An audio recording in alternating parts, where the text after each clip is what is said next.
Shalom, selamat pagi pemirsa Kompas TV yang dikasihi Tuhan. Bagaimana kabar Anda pagi hari ini? Saya berharap damai, sejahtera, sukacita dari Tuhan terus mengalir di hati kita. Pagi hari ini sudah hadir di studio Bapak Pendeta Andreas Budianto dari Gereja Isa Al-Masih Dr. Cipto Semarang. Kita akan temui beliau. Shalom Pak Andre. Shalom. Selamat pagi. Selamat pagi. Gimana Samuel? kabarnya Pak? Baik, Makin sehat, sehat. luar biasa. Haleluya. Amin. Baik pemirsa, sebelum Pendeta Andre akan menyampaikan satu kebenaran firman Tuhan pagi hari ini dengan satu tema berharap akan mujizat Tuhan, saya ingin mengajak Anda untuk memuji Tuhan bersama-sama. Selamat menyaksikan. Hadirat-Mu memenuhi setiap kami Tuhan. Mari bersama. Tuhan hadir di bait kudusnya, saat umat mencari wajahnya, berseru, berdoa, bersujud menyembah, dan menikmati kehadirannya. Tuhan mau dekat dengan umatnya, umatnya yang datang dengan segenap hatinya, berseru, berdoa, bersujud menyembah, dan menikmati kehadirannya. Hadirat-Mu Tuhan, hadirat-Mu memenuhiku, hadirat kudus-Mu penuhi bait-Mu, dan ku tersungkur menyembah-Mu, yang ku nampak hanya kemuliaan-Mu.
Baik pemirsa, pada pagi hari ini mari kita siapkan hati, roh, jiwa kita untuk kita boleh mendengarkan kebenaran firman Tuhan. Kita renungkan firman Tuhan dengan satu tema, berharap akan mujizat Tuhan, bersama hambanya Pendeta Andreas Budianto. Dipersilakan Pak Andre. Terima kasih Pak Samuel.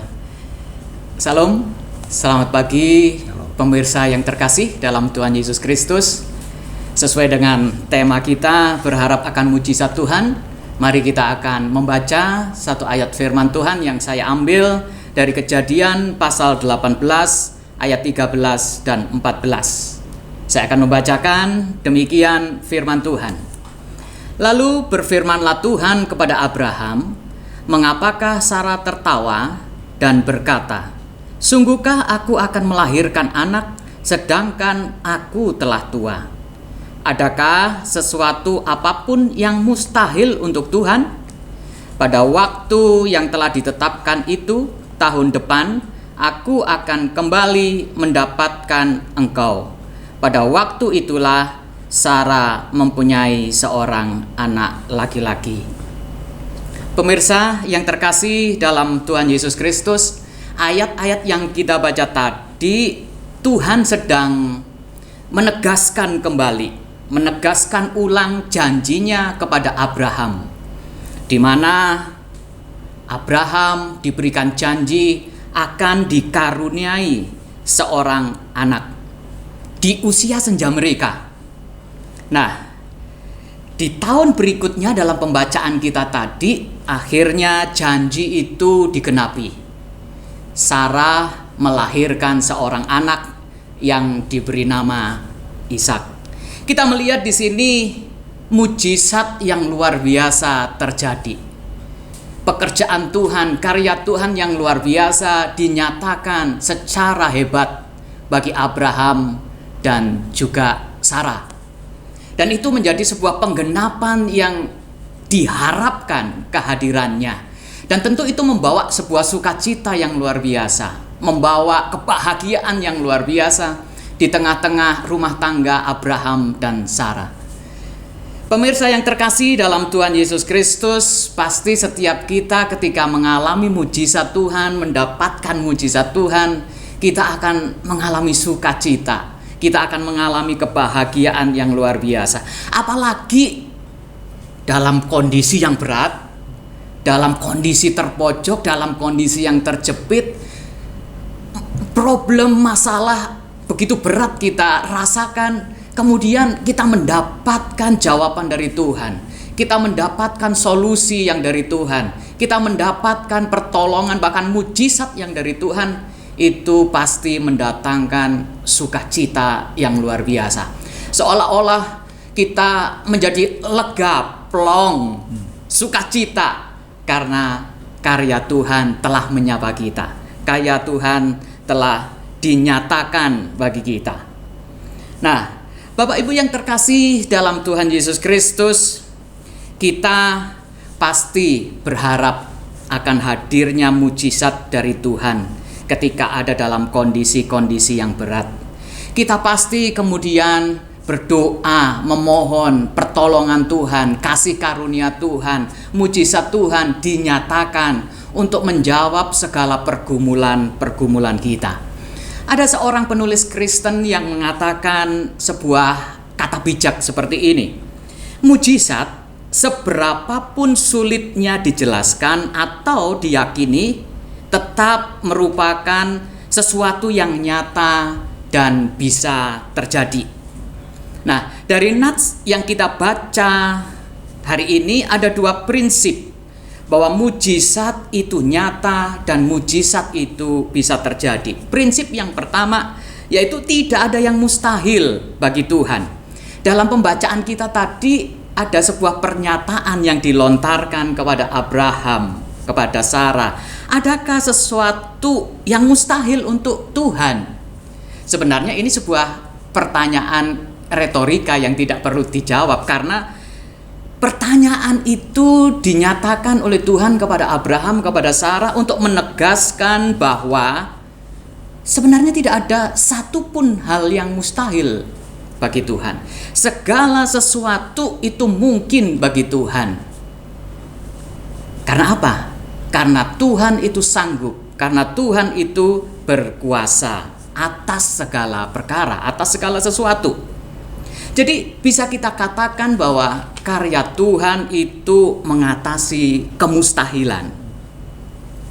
Kalau dilihat secara manusia, memang Sarah tidak mungkin untuk bisa memiliki anak, bisa melahirkan. Karena apa? Fakta yang kita baca dalam kisah kehidupan Sarah, ia seorang perempuan yang mandul. Bahkan ketika penegasan janji yang diulang tadi dinyatakan, usia Sarah sudah tua, bahkan bisa dikatakan sangat tua. Dan ada, kalau kita membaca ayat-ayat di atasnya, ada keterangan bahwa Sarah itu sudah mati haid. Jadi secara manusia tidak mungkin Sarah memiliki seorang anak. Tetapi sekali lagi, apa yang mustahil bagi manusia itu tidak mustahil bagi Allah. Apa yang tidak mungkin bagi manusia itu tidak ada yang tidak mungkin bagi Allah. Dalam perjanjian baru kita juga bisa melihat penegasan yang sama bahwa prinsipnya tidak ada yang mustahil bagi Allah. Kita bisa membaca di dalam Lukas pasal 1 ayat yang ke-37, sebuah kisah di mana malaikat Tuhan menjumpai Maria yang memberitakan bahwa dia akan mengandung dari Roh Kudus, dan memberitahu juga bahwa Elizabeth sepupunya yang juga dikenal mandul tapi telah hamil akan memiliki seorang anak.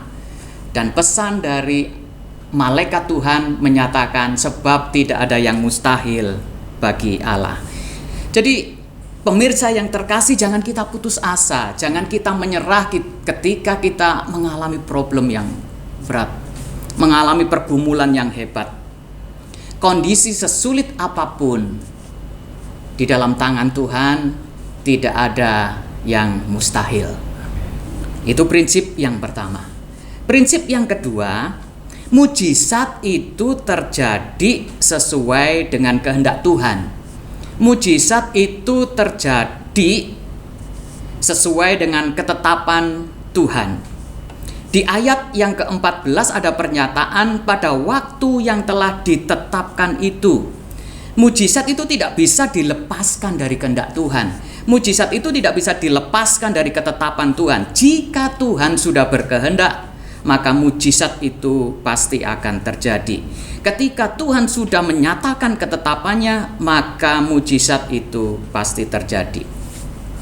Ini yang perlu untuk kita yakini, ini yang perlu untuk kita percayai. Nah, berkaca dari hal ini, ada satu sisi yang perlu kita perhatikan.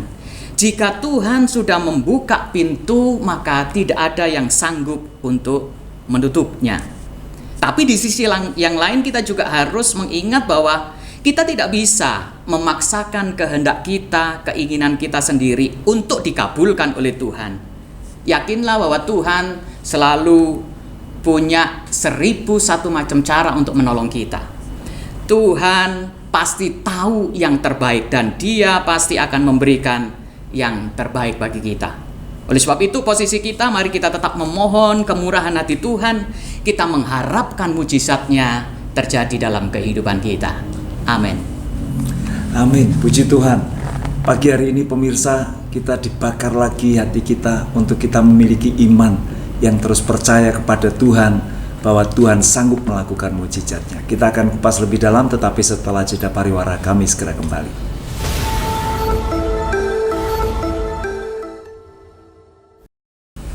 Baik pemirsa, pada pagi hari ini kita akan kupas lebih dalam apa yang sudah disampaikan oleh Bapak Pendeta Andreas Budianto di segmen sebelumnya tentang berharap akan mujizat Tuhan. Pak Andre, tadi Bapak sampaikan bahwa Abraham dan Sarah ini kan sebuah kisah yang nyata, bahwa mereka dijanjikan oleh Tuhan, tetapi janji itu tidak segera mereka alami. Betul. Harus menunggu sekian waktu, bahkan sampai Abraham sekitar 100 tahun ya baru mendapatkan janji itu.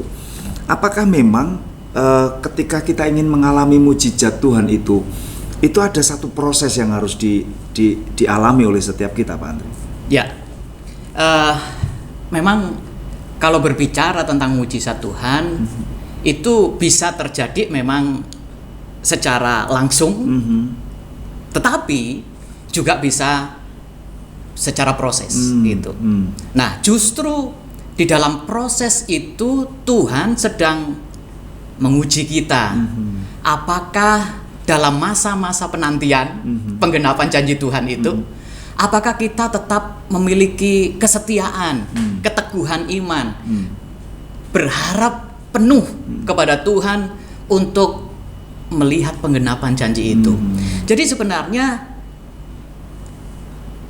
jawaban Tuhan, penggenapan Tuhan, apa yang telah Dia janjikan itu pasti akan digenapi. Amin. Tetapi masalahnya Tuhan ingin memproses kita, membentuk kita untuk memiliki keimanan yang tangguh, keimanan yang kuat, keimanan yang kokoh. Itu yang dikehendaki Tuhan. Jadi bukan sekedar solusinya gitu, bukan sekedar jalan keluarnya atau mujizat pertolongannya, tetapi Tuhan ingin lebih jauh dari itu. Sebuah proses untuk karakter kita dibentuk untuk membuktikan bahwa kita ini adalah pribadi-pribadi yang memang matang dalam keimanan kita, yang kuat dalam keimanan kita, meskipun harus melewati jalan yang sulit, tapi Tuhan ingin supaya kita tetap hanya memandang kepada Dia, berharap kepada Dia, beriman kepada Dia. Amin, puji Tuhan. Saya kira seperti itu, Pak Andre, terkait dengan Bapak sendiri, ya. Apakah Bapak juga pernah mengalami mujizat Tuhan terkait dengan proses, atau mungkin pernah mengalami mujizat Tuhan dalam waktu yang singkat, yang cepat? Mungkin pemirsa ingin mengerti ini bagaimana testimoni dari Bapak ini. Kalau mujizat secara proses itu saya bisa bilang saya jadi pendeta itu juga sebuah mujizat dan perlu proses yang panjang. Ya? Bagaimana ceritanya nih, Pak? Sebenarnya kerinduan untuk jadi pendeta dalam diri saya Tuhan tanamkan itu sejak saya kelas 6 SD. Kelas 6 SD. Kelas 6 SD itu diawali dari kakak saya itu doa puasa, Pak. Doa puasa, kemudian mendapat sebuah istilahnya ya bahasanya pewahyuan dari Tuhan, inspirasi dari Tuhan. Kemudian melalui kakak saya dinyatakan nanti kalau kamu gede, dewasa jadi pendeta. Itu di daerah mana kalau boleh tahu? Saya dari Gresik, Jawa Timur. Dari Jawa Timur. Nah, sejak saat itu apa yang dikatakan oleh Tuhan melalui kakak saya itu kayak nancep gitu, Pak. Itu selalu teringat, dan sejak saat itu cita-cita saya bulat. Jadi pendeta. Tapi saya menyadari bahwa orang tua saya, papa saya itu seorang guru. Guru SD, sederhana, harus menghidupi 7 orang anak.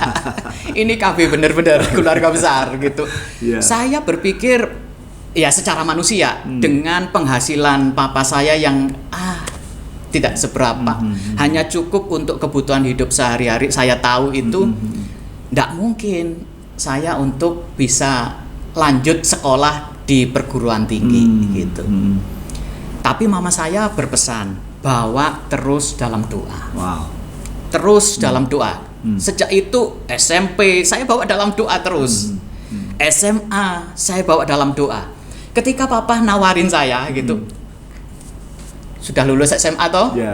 Mau kuliah di mana? Saya bilang dengan tegas, saya mau lanjut sekolah tinggi teologi. Mantap ini ya, luar biasa. Tapi ya itu tadi, biayanya dari mana gitu. Tuhan buka jalan, saya ikut bergabung dalam sebuah persekutuan doa di Surabaya, persekutuan doa Philadelphia. Dan mujizat Tuhan terjadi melalui persekutuan doa itu. Saya disponsori. Ada sebuah keluarga yang dilayani oleh persekutuan doa itu. Mereka mengalami pertolongan Tuhan dan mereka terbeban untuk tadi menyponsori pemuda-pemuda yang rindu untuk sekolah teologi. Padahal Pak Ande tidak pernah memikirkan sebelumnya. Tidak pernah membayangkan sebelumnya, tapi Tuhan buka itu gitu. Jadi artinya Tuhan melihat bagaimana kesetiaan dan tekad kita menjalani proses tersebut, dan Tuhan nyatakan secara luar biasa. Wow. Gitu. Pak Andre, sebelum sampai di akhirnya sekolah di teologi ya, ketika Bapak disampaikan pesan bahwa kamu akan jadi pendeta, emang pendeta itu enak ya Pak? Saya tidak pernah berpikir seperti apa karena masih belum tahu secara jelasnya gitu Pak. Ya. Tapi intinya bahwa perkataan itu benar-benar nancep gitu. Karena pada waktu itu kan profesi pendeta itu tidak begitu menarik ya, tidak begitu menjual. Orang tidak menjanjikan. Kalau ditanya cita-citanya apa, dokter, pilot, insinyur, tapi ini pendeta, pemirsa. Hal yang luar biasa. Nah, tapi puji Tuhan ya Pak Andre, akhirnya Bapak bisa sekolah teologi ya. Diproses di sekolah teologi tersebut. Iya. Saya studi S1 teologi di STT Tawangmangu. STT Tawangmangu. Ya. Dan akhirnya benar-benar menjadi pendeta. Ya. Luar biasa. Pak, setelah menjadi pendeta, bagaimana Bapak rasakan ini? Ya, tentu ada pergumulan-pergumulan. Tetapi dalam situasi kondisi apapun juga saya kembali melihat kepada panggilan. Panggilan yang Tuhan tetapkan gitu. Tentu dalam kehidupan termasuk melayani Tuhan, tentu ada pergumulan-pergumulan yang muncul. Kadang-kadang juga mengalami kondisi-kondisi yang tidak mudah, kondisi-kondisi yang berat. Tetapi semuanya itu saya kembalikan kepada Tuhan yang telah memanggil, menetapkan saya. Dan ketika kadang mengalami pergumulan yang mungkin membuat sampai merasa tidak mampu, merasa tidak kuat gitu, saya kembali mengingat apa yang Tuhan pesankan melalui kakak saya. Kamu akan jadi pendeta. Jadi itu sebuah panggilan. Ketika saya mengingat kembali, itu menjadi kekuatan, menjadi pendorong untuk saya tetap maju, menyelesaikan sampai tugas yang Tuhan amanatkan, kepercayaan yang Tuhan berikan itu bisa saya selesaikan sampai akhir hidup saya. Amin, puji Tuhan, luar biasa. Pemirsa, pada pagi hari ini mungkin ada di antara Anda yang menyaksikan tayangan ini, anak-anak muda, mungkin Anda memiliki cita-cita yang sekarang ini lagi rame ya, jadi YouTuber dan lain sebagainya itu. Tetapi pagi hari ini kita mendengar bahwa ada satu cita-cita yang kita doakan bersama nih Pak Andre ya, untuk Anda ada yang jadi pendeta karena ini satu tugas yang mulia ya, untuk terus melayani Tuhan. Nanti kita akan kulik lebih dalam bagaimana pelayanan Pak Andreas sehingga sampai di Semarang dan bagaimana pelayanan beliau dipakai Tuhan. Setelah jeda pariwara kami segera kembali.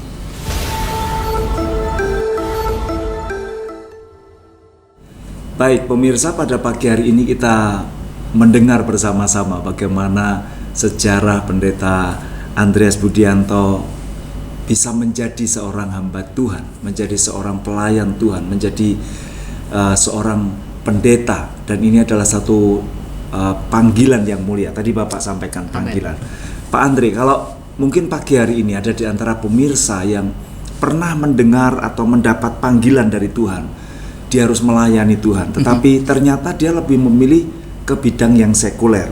Apakah panggilan Tuhan itu akan terus ada di dalam hati seseorang sampai akhirnya Tuhan kejar dan orang itu akhirnya menjadi hamba Tuhan yang dipanggil oleh Tuhan sendiri, atau seperti apa? Mungkin Bapak ada pengalaman, ada cerita supaya pemirsa ini yang menyaksikan tayangan kita, mereka seperti diingatkan lagi nih Pak. Berhubungan dengan panggilan seseorang yang dinyatakan oleh Tuhan untuk menjadi hambanya gitu. Tentu itu sebuah panggilan yang spesial, panggilan yang khusus. Dan tentu ketika Tuhan memanggil, Tuhan merindukan, Tuhan menghendaki supaya mereka yang dipanggil itu memberi respon yang positif, respon yang baik. Kita bisa belajar dari Yunus ya. Ketika Yunus diperintahkan oleh Tuhan, dipanggil oleh Tuhan untuk memberitakan kebenaran firman di kota Niniwe, tetapi dia justru mengingkari panggilan itu. Dia lari, naik kapal ke Tarsis. Tapi coba Tuhan terus mengejar. Betul. Gitu. Tuhan mengejar sampai akhirnya Yunus menyadari akan panggilan itu, dia dan kemudian bertobat. Ya. Dan oleh kasih karunia dan pertolongan Tuhan dengan cara yang luar biasa, Betul. Yunus diceburkan. Ya, itu mukjizat juga mukjizat, ya, Pak. Ya, diceburkan ke laut supaya angin ribut itu reda. Kemudian dia ditelan oleh ikan yang besar, dan kemudian secara luar biasa Ya. kemudian dia memberitakan Injil, Baik. Oh. Saya tahan memberitakan dulu, Pak. kebenaran. Yunus dimakan ikan besar ya, saya setuju sekali karena Ya. ada banyak orang berkata Yunus dimakan ikan paus. Ini Paus. salah. Dulu sekolah minggunya mengajarkan Ikan besar. ikan besar ya. Ya, ikan besar itu salah satunya ikan paus paus juga, tapi memang bukan jenis ikan pausnya, ikan besar. Iya. Nah, setelah Yunus dimakan ikan itu dan kemudian kan dibawa Tuhan oleh perkenan Tuhan, dibawa lagi ke Niniwe. Ke Artinya Niniwe. panggilan Tuhan itu terus ada di dalam hati seseorang ya, Pak. Iya, iya. Pasti ketika Tuhan sudah menetapkan panggilan itu, tentu Roh Kudus juga akan menghidupkan, Ya, ya. menghidupkan dan menghidupkan. Ketika saya kuliah di Tawangmangu, kan punya teman dari berbagai macam latar belakang. Betul, asik Gitu. nih cerita waktu itu. Termasuk ada pribadi-pribadi yang memang ketika dipanggil Tuhan kemudian tidak langsung gitu ya. Mereka mengingkari panggilan itu. Ada ya, Pak? Ada, mereka bekerja secara sekuler gitu. Padahal mereka jelas-jelas menerima panggilan itu gitu. Menerima panggilan itu. Dan akhirnya Tuhan terus mengejar mereka dengan ya mereka akhirnya mengalami kondisi yang harus sampai mengalami keterpurukan secara ekonomi, ada yang seperti itu, atau mereka mengalami kondisi-kondisi yang naas. Bukan berarti selalu bersifat negatif cara Tuhan, enggak. Tetapi Tuhan punya cara untuk mengingatkan kembali panggilannya itu, menghidupkan kembali panggilannya itu supaya pribadi yang sudah ditetapkan itu merespon. Sekali lagi kita harus kembali bahwa panggilan yang diberikan oleh Tuhan kepada seseorang untuk melayani dia secara khusus menjadi hamba Tuhan misalnya, itu panggilan yang spesial. Ketika Tuhan memilih, itu sebuah hal yang spesial. Sangat-sangat terhormat. Oleh sebab itu tentu kita meresponi dengan baik, dan kita yang sudah meresponi tentunya harus terus menjaga kepercayaan yang diberikan itu dengan baik pula. Nah, Pak Andre, mungkin di antara pemirsa juga berpikir, kalau aku ingin melayani Tuhan, apakah aku harus di gereja, apakah harus menjadi pendeta, apakah bisa menjadi hamba Tuhan dalam tanda kutip pendeta di marketplace nih, Pak Andre? Tentu konteks pelayanan itu tidak hanya berbicara di gereja ya. Tetapi juga termasuk tadi di marketplace, dalam kehidupan sehari-hari, dalam dunia bisnis, dalam dunia pekerjaan, dalam lingkup apapun kita bisa melayani di situ. Tetapi tentu kalau ada sebuah panggilan yang khusus panggilan yang spesial, jelas-jelas misalnya untuk menjadi hamba Tuhan, dia tentu harus merespon itu dengan tepat. Dia memang istilahnya dikhususkan, itu panggilan khusus, panggilan yang istimewa, dikhususkan untuk seperti saya melayani secara khusus. Nah, itu yang harus diresponi dengan tepat. Saya bisa bercerita juga, ada rekan saya juga sekolah teologi juga, satu angkatan dengan saya. Dia menyelesaikan kuliahnya dengan baik. Kemudian dia terlibat pelayanan di sebuah gereja yang menyponsori dia. Dia melayani full time di situ. Tetapi kemudian karena satu dan lain hal, dia kemudian mundur. Mengundurkan dari dunia pelayanan itu. Ya ada kekecewaan seperti itu dengan pimpinan, dengan gereja, dan dia memutuskan untuk mundur dan dia kerja secara sekuler tadi. Kerja secara sekuler. Dan pertama memang secara ekonomi, secara finansial mengalami sebuah perkembangan yang luar biasa. Dia cukup berada istilahnya gitu. Tetapi kurun waktu berjalan, usahanya kemudian mengalami penyusutan, mengalami penurunan. Dan kemudian dia juga terlibat sebuah problem masalah yang harus berhadapan secara hukum. Padahal dia sekolah teologi. Ada mengerti panggilan. Iya, ada panggilan Alkitab, spesial ada panggilan. itu. Iya. Seperti itu. Jadi bagi setiap kita yang menerima panggilan yang khusus, panggilan yang spesial, tentu harus merespon tepat seperti panggilan itu, gitu. Nah, seperti halnya Yunus tadi akan dikejar oleh Tuhan sampai dia merespon. Betul. Jadi kalau pagi hari ini ada pemirsa yang Anda sudah pernah mendapatkan atau menerima panggilan dari Tuhan, dan pagi hari ini Anda menyaksikan tayangan ini dan Tuhan sedang berbicara dengan Anda. Sepertinya Tuhan sedang mengingatkan ya Pak, untuk kembali kepada panggilan yang semula untuk melayani Tuhan. Apakah tidak ada batasan waktu untuk meresponi panggilan Tuhan ketika mungkin pada pagi hari ini disadarkan Tuhan, iya ya, aku selama ini lari dari panggilan Tuhan. Bagaimana caranya untuk kembali? Ya tentu harus segera merespon gitu. Kalau dalam Ibrani berbicara mengatakan kalau kita diingatkan oleh Tuhan jangan keraskan hatimu. Artinya segera responi dengan baik. Segera responi dengan baik. Tentu ada berbagai macam cara untuk bisa kita kembali untuk ambil bagian dalam pelayanan secara khusus bagi pekerjaan Tuhan. Tentu kita bisa masuk bergabung dalam sebuah gereja, atau kalau kita punya pemimpin-pemimpin rohani kita bisa share, kita bisa di cover di situ, kita bisa dimentor kembali, diarahkan kembali seperti itu.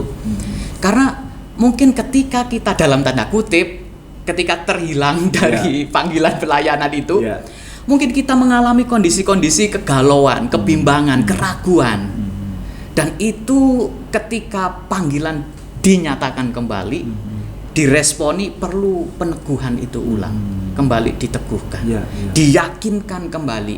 Karena seperti tadi, dunia pelayanan itu juga tentu dunia yang tidak mudah. Ada berbagai macam tantangan, ada banyak pergumulan juga. Dibutuhkan sekali lagi keteguhan hati, tekad akan panggilan tersebut.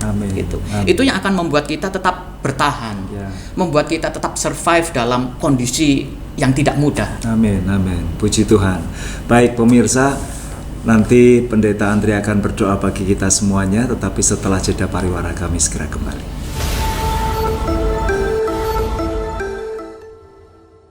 Baik pemirsa, pada pagi hari ini kita sudah mendengar satu kebenaran firman Tuhan, bahkan satu kisah testimoni yang sangat menarik, bagaimana berharap akan mujizat Tuhan. Mujizat itu masih ada, mujizat pasti terjadi bagi setiap kita yang percaya kepada Tuhan. Bagi Anda yang baru saja menemukan channel kami, Pendeta Andri akan memberikan kesimpulan dari apa yang sudah beliau sampaikan. Silakan Pak Andri. Terima kasih. Pemirsa yang terkasih dalam Tuhan Yesus Kristus, kita harus yakin, kita harus tetap percaya bahwa tidak ada yang mustahil bagi Tuhan. Segala sesuatu mungkin bagi Tuhan. Meskipun bagi kita manusia, kita berpikir, aduh, tidak mungkin, aduh, mustahil ini. Tetapi kalau Tuhan sudah menetapkan, ketika Tuhan sudah berkehendak, maka tidak ada yang mustahil. Ketika Tuhan menyatakan karyanya, mujizat yang kita rindukan, mujizat yang kita dambakan, itu akan terjadi sesuai dengan kehendak Tuhan, sesuai dengan ketetapan Tuhan. Secara khusus bagi pemirsa mungkin yang pernah mengalami panggilan khusus dari Tuhan, ketika saat ini sedang menyaksikan tayangan ini, biarlah panggilan itu dikumandangkan ulang. Mungkin saat ini ada di antara kita para pemirsa yang tidak merespon atau bahkan mungkin menolak panggilan khusus yang memang secara spesial dialamatkan kepada kita. Biarlah firman Tuhan mengingatkan mengingatkan, menggugah kembali. Setiap kita yang dipanggil oleh Tuhan itu spesial. Amin. Itu terhormat. Itu sebuah kepercayaan yang besar. Karena Dia sudah memilih kita. Oleh sebab itu tentu responi dengan penuh sukacita, dengan penuh kerelaan dan keteguhan hati. Dan percayalah bahwa Tuhan akan senantiasa menyertai. Tuhan yang akan senantiasa menguatkan, Tuhan yang akan senantiasa menolong ketika kita merespon dengan tepat panggilan yang sudah Tuhan berikan kepada kita. Amin. Amin. Puji Tuhan. Yesus memberkati. Pagi hari ini pemirsa, jika ada di antara Anda yang sedang menghadapi masalah, persoalan, beban berat ataupun sakit penyakit, percayalah mujizat masih ada. Kita Amin. akan berdoa, satukan hati, dan Pendeta Andri nanti akan memimpin di dalam doa. Silakan Pak. Mari kita berdoa. Bapa dalam kerajaan surga, Oh Jesus. pagi hari ini Ya, Engkau melihat setiap pemirsa jamahannya ya. dengan segala pergumulan, dengan segala problem, dengan segala doa permohonan yang dipanjatkan kepadamu. Kiranya Tuhan, Engkau yang akan menyatakan kemurahan-Mu. Biarlah mereka boleh mendapatkan kelegaan yang dari Tuhan, Amin. mendapatkan pertolongan yang dari Tuhan, mendapatkan kelepasan yang dari Tuhan di dalam nama Tuhan Dalam Yesus. nama. Biarlah kesembuhan, solusi dari segala permasalahan kehidupan boleh mereka alami. Amin. Kuatkan mereka, teguhkan iman mereka. Ya. Mungkin saat ini mereka melihat bahwa kenyataan yang ada tidak sesuai dengan yang diharapkan. Tetapi biarlah iman percaya mereka tetap tertuju kepada Tuhan yang sanggup melakukan segala perkara. Tidak ada yang mustahil bagi Tuhan. Biarlah Tuhan, kehendak-Mu yang jadi, keputusan-Mu itulah yang terbaik. Dan kami percaya segala sesuatu yang Tuhan berikan bagi kami adalah yang terindah, adalah yang terbaik, adalah yang termulia, dan pastinya akan memberikan kelegaan, kesentosaan, ketentraman dalam kehidupan kami. Kami percaya bahwa penyertaan-Mu itu sempurna adanya, pertolongan-Mu nyata adanya, dan mujizat-Mu itu terjadi dalam hidup kami. Terima kasih Tuhan. Di dalam nama Tuhan Yesus Kristus kami berdoa. Haleluya. Amin. Amin. Puji Tuhan. Pak Andre, terima kasih untuk Sama-sama. pelayanannya. Tuhan memberkati. Amin. Pemirsa, kita akhiri dahulu program Jamaahnya pagi hari ini. Saya Samuel Santoso mewakili teman-teman yang bertugas mengucapkan selamat pagi.